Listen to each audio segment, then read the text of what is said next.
Hey, it's been a minute of crazy, crazy. You start seeing people's masks fall off, and like I always say, life be lifing. So, I was gonna make a video outside, share my skirt finally, and neighbor comes walking up, and I was like, man, not who I want to see today. Because, when you find out things about people, things they do behind your back, and they smile in your face, and it just makes it really hard to be around those people. I know you know. We all know, right? But then you have to ask yourself, it's my neighbor. Like, how do I keep being cordial? Because when someone else screws you over, companies, bosses, coworkers, you aren't surprised, right? It's like, people throw people under the bus all the time. But when it comes down to people that you have interacted with and you've called them a friend, that's like, can someone get the dagger out? Can you get it out of my back? I can't reach it. It's not like it's shocking, right? No, but it's a letdown. And it's hard because we have to learn how to separate ourselves from those people. It's not like a company that you went and had credit with, right? And they're like, okay, you could be approved for this. So you go get all these things you don't necessarily need, but you want. And you turn around and you're like, yeah, I can handle that. Then you fall on hard times and they're not understanding at all. They're like, well, oh well, pay me my money. Life keeps going on. You can't, but you paid down what you owed, right? In the end, they turn around and they write it off. We're going to charge that off. But then they want to turn around and sue you. What? So you put it against my credit and then you want me to pay you for it? No, that's not how this works. But that's exactly how a narcissist works. That they will use you and suck up your energy, and then when you get to the point where you fall on hard times, they're just like, not my problem. And they actually already have another investor waiting to come along, right? But what they have to do now is make you look bad, because if you look bad, then they look good. If you look good, then oh god, their mask falls off. Everyone sees what they were about the whole entire time. Everyone sees that they've been manipulating. And it's hard with corporations because it turns around, people want to go get things. People want new cars, they want new furniture, they want things in life, right? Everyone wants the luxuries of life. Even when we can't afford them, sometimes we go get them. But the thing is, as soon as you go get them and you can't afford them, it goes against you and then nobody trusts you anymore. Like I said, it's the tailspin. It's the thing of narcissy, that individual will say, oh, you should have seen what they said. You should have seen, man, they're crazy. They never say what they did to light your fire. That one time you blew up. Shoot, some of them are so freaking methodical, they will record you going insane and make it appear as if you're the bad guy. And that's the hard part, because when you're dealing with these people, it's almost like a catch and release. And the big win for them is when they can find somebody that's confident, strong. That's what they go after. They find people that they're like, let me knock you down a peg because you ain't good like me. Even though I'm not good, I'm better than you. That's the dysfunction. It's the emotional immaturity. And it's hard because a lot of people don't realize that what they're entertaining in their lives, they're the vampires. They energetically want to just steal your light, steal your thunder. They want to put you in competition and you're like, I'm just trying to live. Like, take it easy, sleazy. Move along. Right? We have to get to a point where we're just like, you can go over there. Take that drama way over there, because I'm not really into playing a game of let me keep my soul. That's the hard part. When someone's coming at you, normally they have a darkness inside of them that needs to keep being fed. And that darkness is kept hidden by the light that they can absorb from others. And I was thinking about it on a scale of someone who is intuitively aware and more high vibing. When you get around somebody that's low vibing, it's like, oh, it's a heavy load. You don't want to share that. No, I don't want your energy. The one that will stab you in the back. But when the ones that are willing to stab you in the back get around the ones that are the lighter, that are the more giving, forgiving, encouraging, inspiring, when they get around those people, they're like, what I can do with this? Because when people take your energy, they don't necessarily keep it for themselves. There are energy harvesters that go around and they suck up the good out of other people, and they learn how those people behave and interact with other people, and then they go do it on unwilling or unsuspecting victims. Those are people that they're going to now utilize that are kind of, we'll say, a middle ground. They don't question as much. They're more of a pushover. They're more codependent. Oh, what can I do to make you happy? I'm sorry I upset you. Let me make that right. Because there's still healing that needs to be done. So when you go from a low vibe to a high vibe, of course there's the in-between. We all have a need to heal. And when you're in the middle, you're still on the line of codependency and mistrust and needing somebody to validate you. I've known a lot of people that need validation, and they get exhausting. I know a lot of people that sit around and just run their mouths and talk nothing but negative, and it's like, can you say something positive, or shoo, just get away, because everything is contagious. Everything is a sharing system in an energetic world. That's why it gets to the point where you're like, I don't have anything left to give you. And hopefully you realize you don't have anything left to give before they continue to just stay in your life and take. Because that's the one thing about you. You have a choice. You have a choice of who you entertain. I keep reading, we don't pick who we attract, but we pick who we entertain. And that's a reminder for myself, because when you are that firefly, when you are bright, when you are like, oh, I don't want to see you sad, I don't want to, you're the nurturer, you're the one that gives. You don't like to see, I'll use our children as an example, you don't want to see them in woes and pain.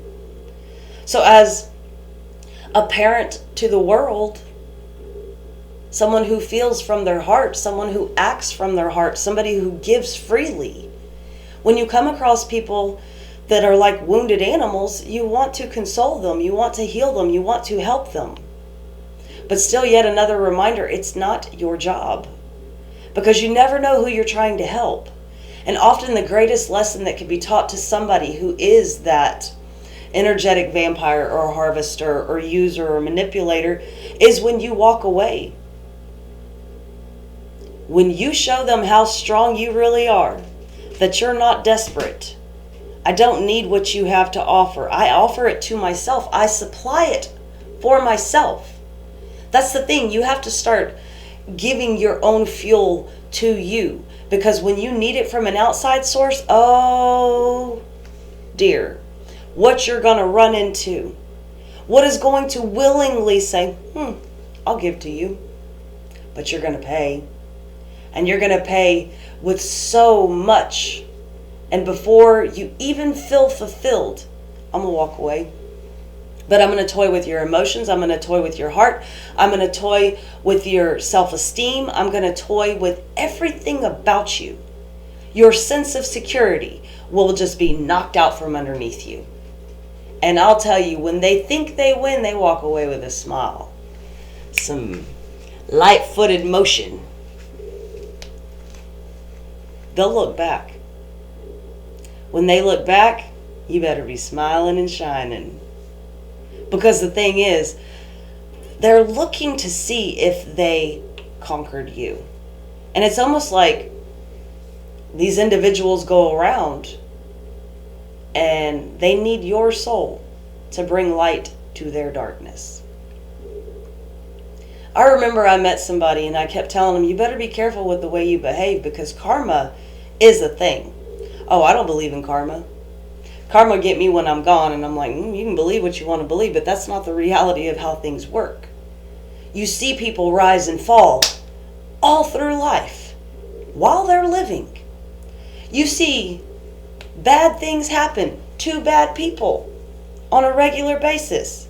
Don't get it twisted, brother. Don't get confused and believe that you are so high and mighty, karma won't touch you. Because that's a lesson everyone better put on their plate to learn now, because if you don't learn it, you're going to eat it. And when you have to eat it, that is the chaos around you your life has become.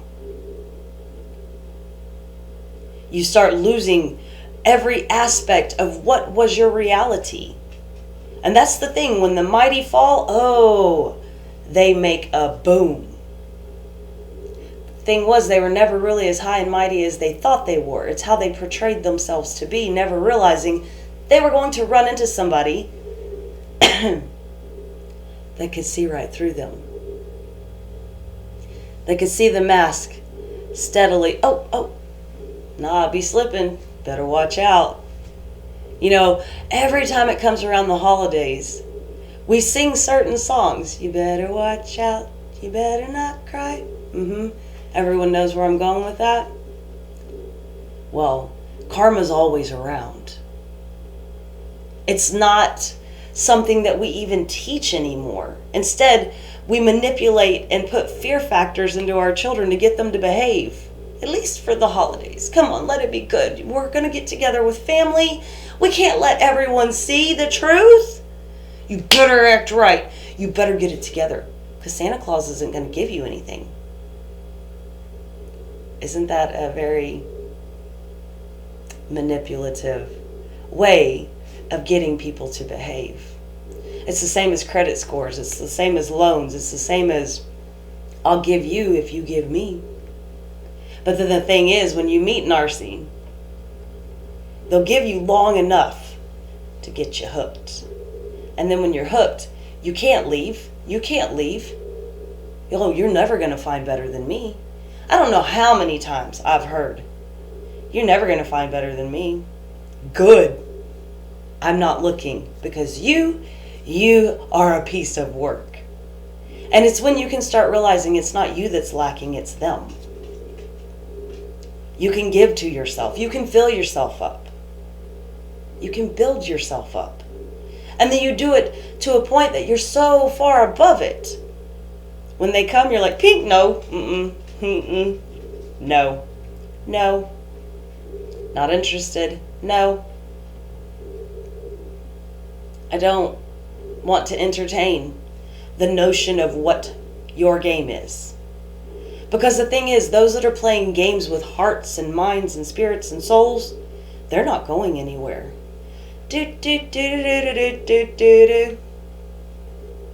Karma. The ones that choose to focus on themselves are the ones that continually level up. Just remember though, new levels, new devils.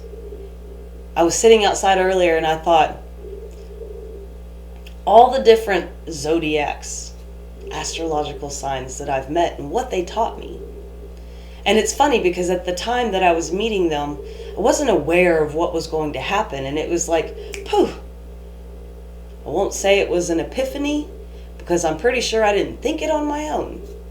It was more of a download.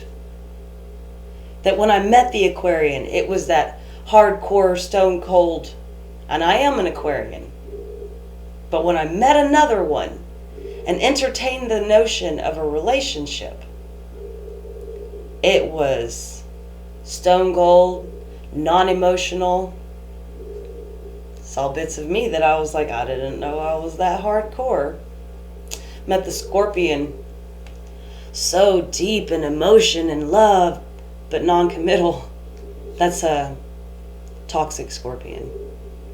Oh, when I met the fire signs, whew, there was a fire in me. There was a drive. There was this need to be seen, heard, get my way. I'm always getting what I want. This is not to tear anybody down. This is just to give you an idea of when you meet people, they can almost tell you what is about to happen in your life. When I did meet the Sagittarian, which is a fire sign, there was passion galore, and there was yet another toxic individual. So the mind games were there, the manipulation, the tactics that were used were out of this world. I would have never guessed. But when I met the Leo, which is a semblance of strength, I didn't think at that time, but I see it now.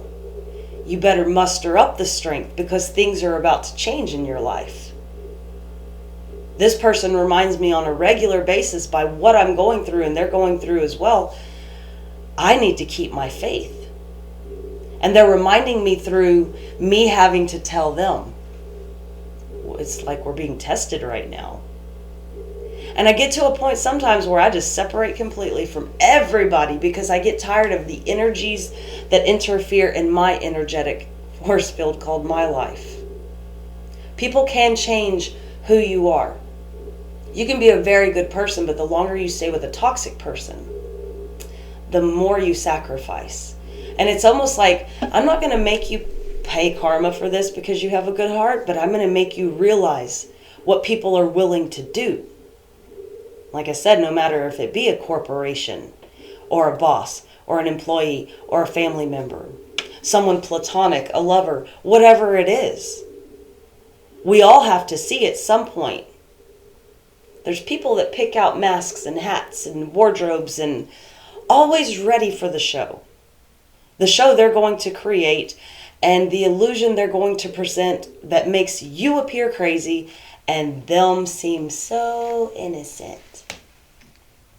But you have to understand, it doesn't matter how they make you appear because the case has already been laid for those that know and love you. If they truly know you, then no matter what somebody does or says, cannot manipulate their perspective of you. Because believe me, I've encountered so many narcissists and their main goal after you walk away, because how dare you, I did not release you. You are so confused. Don't know when you thought you owned me. Because remember, that's what you're given at birth, the freedom of you. We live in a dystopia, so that freedom doesn't feel like it's allowed to be yours. But this is also where we have to push back against those wants, needs, desires that we don't really need. The things that put us so far in debt in a credit world. You know, that idea of supply and demand. I have so much of it, I'm going to give it to you cheaper, but nowhere near what I paid for it. Oh, and then I don't have very much of it, so I'm going to drive up the price and get 5 times the amount. Supply and demand. When it's in abundance, you get a discount. When it's not so abundant, you're going to overpay. But that's where you get to the point, if you can realize, stop playing the game. And you can correlate the narcissism with the corporation and understand how they're playing you. All of a sudden, that new latest model of that cell phone isn't needed. My phone still works. Some people have had their phones for 20 years. They don't play into the game. They also drive nice cars. They're not in debt. They're not hurting. They can afford vacations. It's a matter of mindset. Where do you allow yourself to be? Are you mindfully aware of how you're being manipulated? Or are you stargazed and all that's shiny and pretty is great? Because that's not how it works. All that glitters is not gold. You can work your life away trying to get more, and never feel satisfied. Or you can be somebody that learns your worth, understands that what you have is not what makes you. What you give is what you're going to get back. If you're planting seeds of despair, woe, manipulation, treachery, what do you think you're going to harvest? I mean, really, it all comes down to what are you willing to put out? Because whatever you're willing to put out, you better be willing to eat. On that note, you can see if I can show you my pants that didn't fit that turned into the pants that did. Hopefully that inspires somebody. I don't know. We all need inspiration. And just remember, sometimes you can lock yourself away, just get a pair of scissors, some needle and thread, and you can save money. You can outwit I want to say the witter, but they're not witty. You can outdo those that want to work you to death for their own personal gain. You're worth more than it. Find something inside of you that allows you to shine bright. And then as soon as you do, you better learn to bat away those moths and those mosquitoes, because everything will come and be like, ooh, you feel so good. I know I do. Now get away. On that note, final note, peace, love, and light.